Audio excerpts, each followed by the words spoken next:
bisa menceritakan tentang hal yang kejadian atau pengalaman kalian, pengalaman yang menyenangkan, pengalaman yang menyedihkan pun juga bisa. Tujuannya untuk apa sih recount text itu? Recount text is to inform or entertain the audience.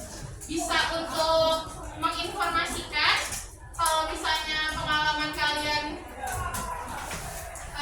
tentang informasi yang unik, itu bisa untuk menginformasikan. Dan kalau bisa juga untuk entertain atau menghibur. Kalau misalnya pengalaman kalian bisa tentang hal yang lucu-lucu, itu bisa menghibur para pembaca. Lanjut. Nah, di dalam recount text itu ada 3 structure. Yang pertama ada orientation, event, dan reorientation. Untuk lebih jelasnya kita lihat di slide selanjutnya ya.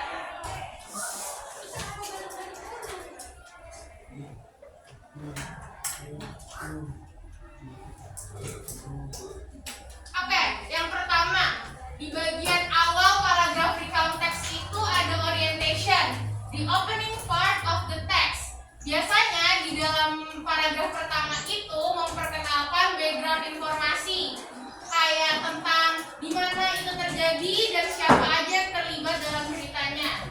Di dalam paragraf pertamanya itu bisa menjawab who, siapa, apa yang mereka lakukan, kapan, dan di mana. Bisa dilihat contoh kalimat yang di sini. Ini kita bisa nemuin jawaban pertanyaan dari yang ini. Yang pertama, who, siapa yang terlibat dalam ceritanya? My family and I. What, apa yang mereka lakukan? Visited Bali for our annual vacation. Dan kapan? Kapan? Last summer. Oke. Where-nya baru di Bali. Good job. Itu namanya apa? Di paragraf awal? Orientation. Oke, lanjut ya. Lanjut ada event. Event itu the main body of the text, isi dari ceritanya dan bagaimana susunan kronologinya. Biasanya di event itu ada beberapa paragraf, bisa 1, 2, ataupun lebih. Nah, di dalam paragraf event itu kita bisa menemukan jawaban what happened, apa yang terjadi di dalam ceritanya, dan in what order, bagaimana urutannya. Kayak urutan misalnya pertama-tama aku bla bla bla, setelah itu aku bla bla bla. Nih lanjut, use time connective to link event. Jadi di dalam event ini menggunakan unsur kebahasaan time connective seperti first, pertama-tama, then selanjutnya, after that, setelah itu, dan finally pada akhirnya. Contohnya kayak di sini. Iya, itu soalnya layarnya tuh kemunduran ya. Ya udah. Misalnya ini contoh kalimatnya ya. First we check. Pertama-tama kita check-in ke hotel. Dan setelah itu kita spend. After that, setelah itu the next day, kebesokan harinya, etc. Jadi intinya kalau di event ini biasanya menggunakan time connective. Time connective itu yang merah-merah ini contohnya. Bisa dipahami? Ya. Does anyone have a question? Ada yang mau tanya? Belum ada? Oke, kita lanjut. Ini apa namanya? Bukan. Ini generic structure yang terakhir, reorientation. Biasanya itu ada di final paragraph, di paragraf bagian akhir. Di dalam reorientation itu biasanya penulis menuliskan pemikiran dan perasaan dia terhadap experience yang dia alami. Jadi kayak menyimpulkan the whole story, cerita secara keseluruhannya. Contohnya seperti ini. Overall, secara keseluruhan, nah, ya bla bla bla. Ini kan dia ngasih tentang pengalamannya dia, kayak bagaimana perasaannya terhadap liburan kemarin. Jadi tadi strukturnya ada apa aja? Yang pertama strukturnya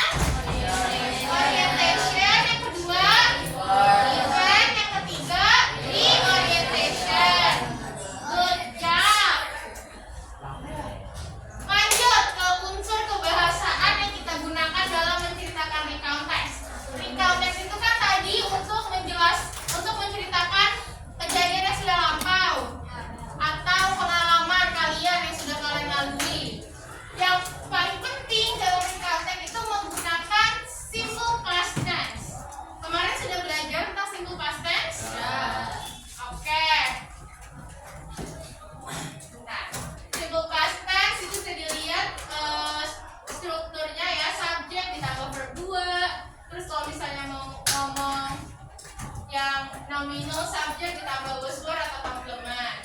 Selanjutnya time connective. Ini yang tadi biasanya bisa ditemukan di event.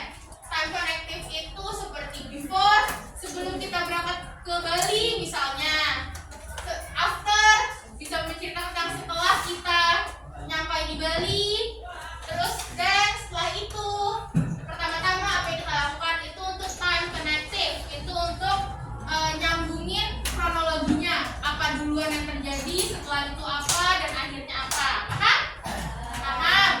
Terus ini linking verb. Linking verb itu sama kayak past tense, buzzword. Udah belajar kan kemarin?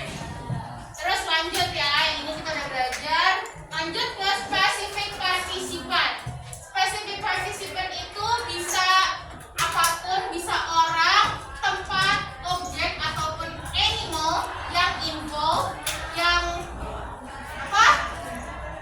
Terlibat. Terlibat di dalam cerita. Jadi dia bisa orang kayak my family and I, itu specific participantnya. Bisa tempat juga, bisa objek, pokoknya yang terlibat dalam ceritanya. Selanjutnya ada conjunction. Siapa yang tahu conjunction? Konjungsi, dalam bahasa Indonesia konjungsi atau kata hubung. Kata hubung di Indonesia ada apa aja?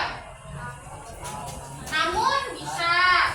Nah, kalau di sini contohnya ada but, or, until, while. Tetapi, atau, sampai akhirnya, dan while, selagi. Jadi kalau conjunction itu bahasa Indonesia sama bahasa Inggris gak terlalu beda. Kalau kalian mau tahu itu conjunction atau enggak, kalian pikir dulu kata hubung dalam bahasa Indonesia apa, baru ditranslatein. Selanjutnya ini action verb. Kata kerja aksi. Kata kerja aksi itu kata kerja yang kita lakukan secara fisikal, kayak badan kita bergerak dalam kerjaan itu. Seperti visit, mengunjungi, walk, berjalan, dan went, pergi. Sampai sini ada yang mau ditanya? Sudah jelas?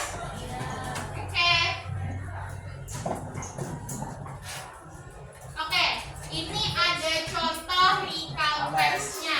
Kita bisa lihat ya, di bagian yang event, bukan, di bagian yang orientation kita bisa nemuin jawaban siapa yang pergi ke sana. Alex sama siapa? Emily dan I. Dan kapan sih mereka perginya? Last summer. Dan apa yang mereka lakukan? Travel to South Korea. Dan di mana tempatnya? South Korea ya, udah jelas. Oke, itu bagian paragraf pertama itu apa namanya? Orientation. Oke, lanjut ke yang event. Di event ini kita bisa nemuin language feature yang digunakan. Apa coba? Then sama next. Good job.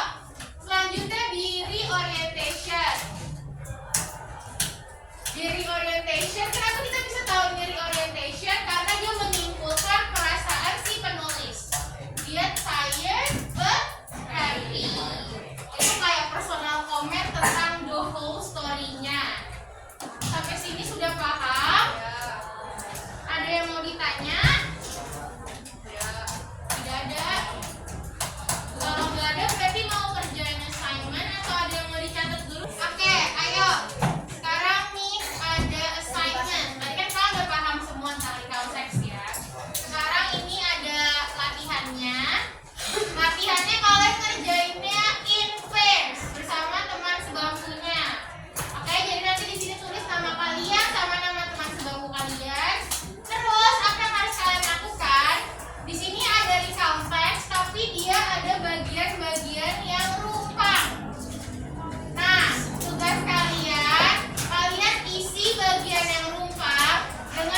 Tarik.